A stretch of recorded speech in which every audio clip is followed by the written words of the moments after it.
Assalamu alaikum. I am Mariam Khan, RDN, working as a food and nutrition coach at PRC. आज की इस audio में मैं discuss करूंगी कुछ ऐसे पॉइंट्स जो कि आपको हेल्प करेंगे ओवर ईटिंग से या बिंज ईटिंग से बचने के लिए। ओवर ईटिंग क्या है? जब आप भूख से ज़्यादा खाना खाएं, वो ऐसा खाना जिसकी आपको ज़रूरत नहीं, यानी आपके जिस्म को एनर्जी की उस वक्त ज़रूरत नहीं है या आपके जिस्म को भूख नहीं लग रही, लेकिन आप बहुत ज़्यादा खाना खा लेते हैं। इसकी बहुत सारी वजूहात हो सकती हैं।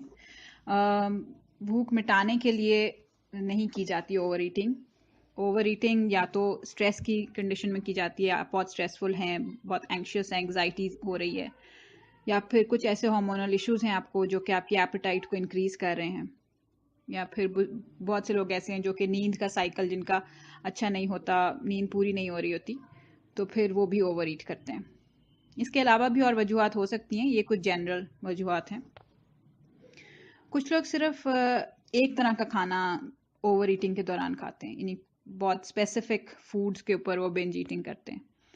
जैसे आइसक्रीम्स बहुत ज़्यादा कुछ लोग खाते हैं, कुछ बेकरी का प्रोडक्ट्स बहुत ज़्यादा खाते हैं, डोनट्स वगैरह, चॉकलेट, कोल्ड ड्रिंक्स वगैरह। इस तरह की चीज़ें लोगों की अपनी मखसूस होती हैं जिसके ऊपर वो ओवर ईटिंग करते हैं। और बाज़ लोग ऐसे होते हैं कि वो हर किस्म का खाना, बस वो खाने की क्वांटिटी में उसको ज़्यादा खाते हैं, उसके अंदर कोई स्पेसिफिकेशन नहीं होती कि खाना किस तरह का हो, जो भी उन्हें बना मिल जाए वो उसको बहुत ज़्यादा मिकदार में कंज्यूम कर लेते हैं। इससे ओवरवेट होने का, ओबीस होने का खतरा तो होता है। आप बहुत सारे कैलोरीज अंदर डाल रहे हैं अपने, और उनका आउटपुट उस तरह से नहीं है, आप लोग उसको इस्तेमाल नहीं करते इस तरह से, तो इसलिए ओबेसिटी का चांस बहुत ज़्यादा होता है इसमें। हार्ट डिजीज़ या डायबिटीज़ टाइप 2 स्पेशली, उसके चांसेस बढ़ जाते हैं। और ओवर ईटिंग का अगर ये एक साइकिल सा बन जाए कि कुछ अरसे के बाद आप ओवर ईटिंग करते हैं, फिर आप थोड़ा अरसा नॉर्मल रहते हैं, फिर कुछ अरसा ओवर ईटिंग करते हैं, फिर नॉर्मल रहते हैं, यानी एक साइकिल की तरह पैटर्न बन जाए, तो ये आपकी मेंटल हेल्थ को भी इफ़ेक्ट कर रहा होता है।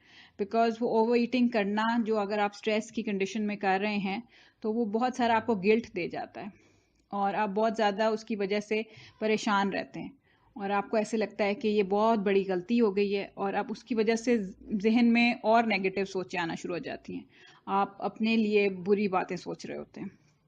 तो इसलिए ओवर ईटिंग इस वजह से भी परेशानी का बायस बन सकती है। तो आज मैं आपसे डिस्कस करूंगी ऐसे कुछ पॉइंट्स जिनके ऊपर अमल करके आप ओवर ईटिंग से बच सकते हैं। आप कोशिश कर सकते हैं कि ओवर ईट ना करें, और इसके लिए कोई मेडिकेशन लेने की ज़रूरत नहीं है स्पेसिफिकली कि जिससे आपकी भूख सप्रेस हो, बल्कि बहुत सारी ऐसी तरीके हैं अपने लाइफस्टाइल में थोड़े थोड़े चेंजेस लाके आप इसको इस पर कंट्रोल पा सकते हैं। तो सबसे पहला पॉइंट जो मैं आपको डिस्कस करूंगी, कुछ ऐसे खाने हैं जो कि सप्रेस करते हैं एपेटाइट को। कुछ ऐसी स्पाइसेस हैं जैसे काली मिर्च या अदरक, जिंजर, या फिर जो बेल पेपर जिसको शिमला मिर्च कहते हैं, रेड कलर में स्पेशली अगर इस्तेमाल की जाए वो, तो इसकी वजह से आपकी एपेटाइट स्प्रेस इतनी ज़्यादा नहीं रहती, आपको बहुत भूख नहीं लगती जल्दी। इसके अलावा कुछ चीज़ें ऐसी हैं, सिनेमन को भी कहते हैं, सिनेमन पाउडर भी इस्तेमाल करते हैं लोग सप्रेस करने के लिए अपनी भूख को। इसके अलावा कुछ फूड्स ऐसी हैं जिनको खाने से आपको ज़्यादा देर आप फुलर महसूस करते हैं, जिसमें कुछ सीड्स हैं, दालें, बीन्स, इस तरह की चीज़ जो आपको आपके मैदे को ज़रा भरा हुआ महसूस करती हैं हाई फाइबर कंटेंट होने की वजह से। तो इस वजह से आपका पेट भरा हुआ लगता है और आप फिर बहुत ज़्यादा खाने की तरफ अट्रैक्ट नहीं होते। दूसरा पॉइंट जो मैं आपको दूंगी, कुछ ऐसे एसेंशियल ऑयल्स हैं जिनका इस्तेमाल करने से आपकी एपेटाइट सप्रेस हो सकती है, जिसके अंदर दो तीन का मैं नाम ले देती हूँ। जैसे ग्रेप फ्रूट का एसेंशियल ऑयल मिल सकता है आपको, लेमन का, लेमन ग्रास का। इस तरह की चीज़ें अगर आप किसी भी लोशन में या किसी और ऑयल में, जैसे आमंड ऑयल में या कोकोनट ऑयल में, किसी चीज़ में थोड़ा सा मिक्स करके उसके आप चंद ड्रॉप्स और वो अप्लाई करें कि आपको स्मेल उसकी महसूस हो, तो ये वाले आपको फ़ायदा दे सकते हैं। सिनेमन का भी एसेंशियल ऑयल आपको हेल्प आउट कर सकता है इसके अंदर। तीसरी बात, ये ख्याल में रखिए कि आप पानी अच्छी मिकदार में ले रहे हो।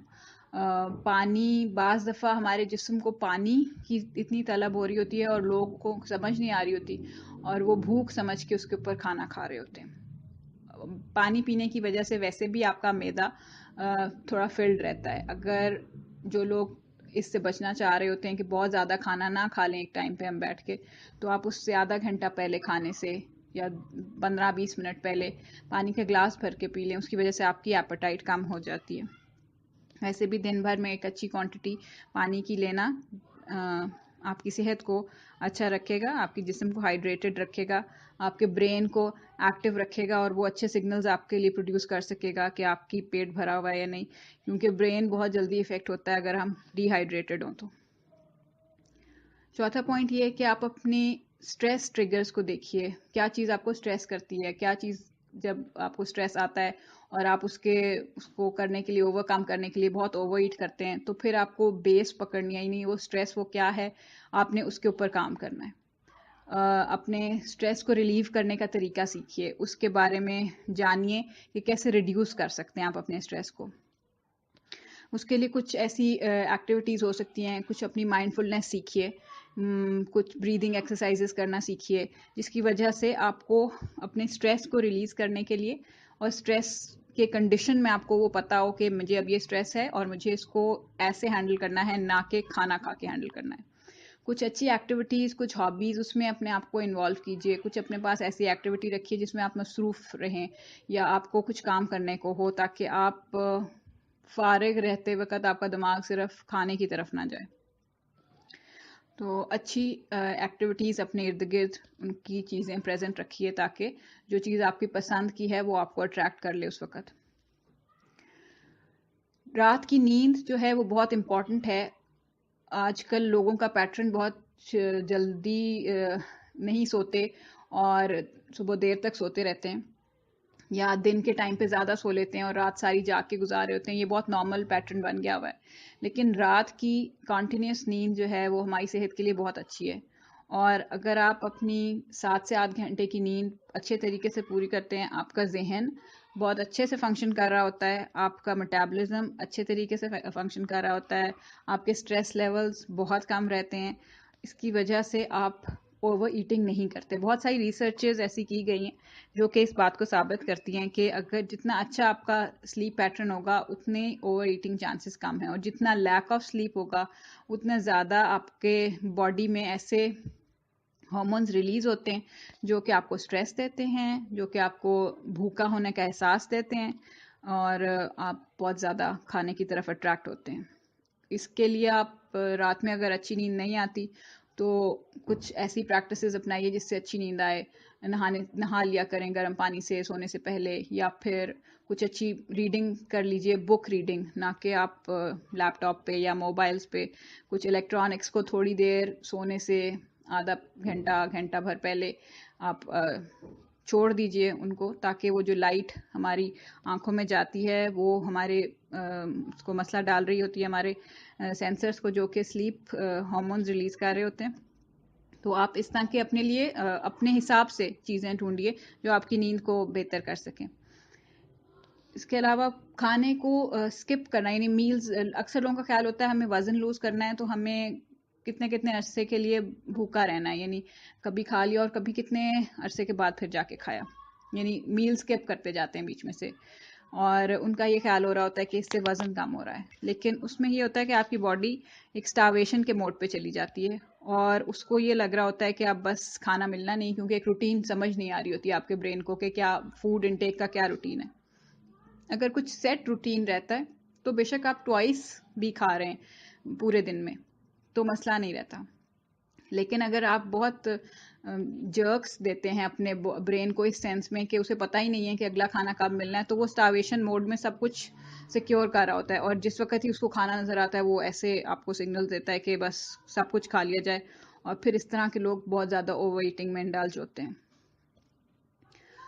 अच्छे फैट्स लें। फैट्स हमें सटाइटी देते हैं, हमारा पेट भरे होने का एहसास देते हैं। जितना फैट हमारे उसमें प्रेजेंट होता है मील में, उतनी देर तक वो खाना हमारे बॉडी के अंदर प्रोसेसिंग में रहता है, और उतनी देर तक हमें पेट भरे रहने का एहसास रहता है। तो लेकिन फैट्स सब, जो कि ये नहीं है कि फ्राइड फूड्स खाना शुरू कर दें, क्योंकि फैट्स खाने, अच्छे फैट्स चूज़ करें।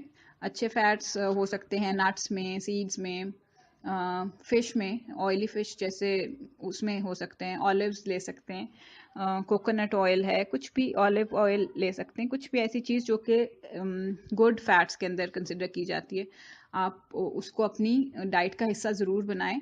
और ये लोग स्किप करते हैं, वो उस उबले खाने पे चले जाते हैं बिल्कुल। तो फैट की भी हमारे जिस्म को ज़रूरत है, और इस तरह की चीज़ें हमें ओवर ईटिंग से भी बचाती हैं, जब हमें थोड़ी अरसे के लिए सटाइटी बेहतर रहती है हमारी। अच्छा, उससे अगला पॉइंट ये है कि हम बाज़ दफ़ा इतने ज़्यादा रूटीन में टाइड अप होते हैं कि हम खाना टेबल पे बैठ के, बहुत कम होता है कि दिन में एक दफ़ा शायद, या बाज़ लोगों का तो रूटीन इस कदर हेक्टिक होता है कि वो एक दफ़ा भी इस तरह प्रॉपर मील के लिए बैठते नहीं हैं। वो बस चलते भागते फिरते खा रहे होते हैं। सुबह का नाश्ता, बस नाश्ता बनाते हुए या किचन में, या बच्चों को तैयार करते हुए, अगर आप जॉब करती हैं तो आपको अपनी हरिड होती है चीज़ करने के लिए, तो आप उस वक्त जल्दी जल्दी खा लेती हैं। या फिर और भी कुछ ऐसी एक्टिविटीज़ हैं घर में, या कुछ आपको और अपनी जॉब की वजह से, तो बाज़ दफ़ा लोगों को उसकी वजह से इतनी जल्दी पड़ी रहती है कि खाना भी हम जल्दी जल्दी जल्दी खा लेते हैं, और वो हमारे ब्रेन को समझ ही नहीं आती कि ये खाने को प्रोसेस किया गया है। तो अपने सेंसेस, जो 5 सेंसेस हैं, उनको यूज़ करके माइंडफुल ईटिंग करें, और इससे आपको फ़ायदा होगा कि आपकी बॉडी जो है वो रजिस्टर करेगी, अच्छे तरीके से हार्मोन्स रिलीज़ होंगे, अच्छी डाइजेशन होगी। आप खाने को अच्छी तरह चबाने का, हमारी सुन्नत में है कि अच्छी तरह चबाया जाए खाना, तो उसकी कुछ रीज़न्स हैं। और टीवी के आगे बैठ के या लैपटॉप मोबाइल के आगे बैठ के खाना खाना बिल्कुल माइंडफुल ईटिंग नहीं है। तो कोशिश करें कि खाने को थोड़ा टाइम दें बेशक, लेकिन बड़ा सैंक्टिटाइज सा टाइम दें। फैमिली मील अगर कर सकें तो इससे ज़्यादा अच्छी और कोई बात नहीं, कि आप हैं, आपके बच्चे हैं, सब इकट्ठे इंगेज होते हैं खाने के लिए, और खाने को डिस्कस करें खाने के टाइम पे, ना कि और कोई बहस में आप पड़ जाएं, बहस व मुबाहिसे में। और आखिरी बात जो है कि आप अपनी जिस्म को अच्छी तरीके से एक्सरसाइज करें। कुछ लोग बिल्कुल एक्टिविटी नहीं करते, अपना दिन भर वो इसी तरह गुजार देते हैं लेज़ी होके, तो वो भी अच्छा नहीं है।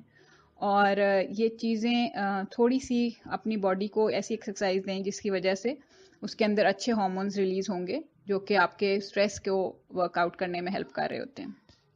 तो ये सब बातें ऐसी हैं कि जिनको आप देखते हुए आप अपनी ओवर ईटिंग को रोक सकते हैं।